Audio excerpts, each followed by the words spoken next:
સુબો હતો પ્રધાનમાં બાકર સેટ કરી એની ખરાબ દ્રષ્ટિ એવડી કે કોઈ બેન દીકરીને મૂકતો નહોતો એટલી ખરાબ દ્રષ્ટિ એની પછી જે જીવડે એના પિતા હતા ને એક દિન પિતાએ કીધું દીકરી કે તારે ઘી વેચવા તારે નથી જવું હોય કે તો દીકરી કીધું કા બાપે શું થયું કે મારે ઘી વેચવા કેમ નથી જવું કે ત્યાં બાકર શેઠ છે ને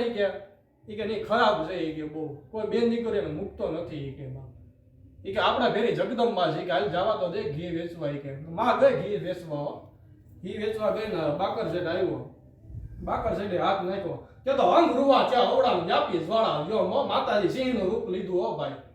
સિંહનું રૂપ લીધું ન્યાન પોછાડી દીધો પંજો માર્યો એમાંથી ઓલા બાકર શેઠની માં ભૂલથી મોઢામાં શબ્દ નીકળી ગયા માં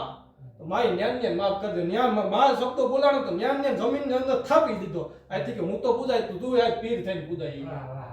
એટલે આ કડીમાં કહેવાય છે જગ ચાપ ચારણ જીવણી પર ધાર મન સુબો તો ભલે ભલે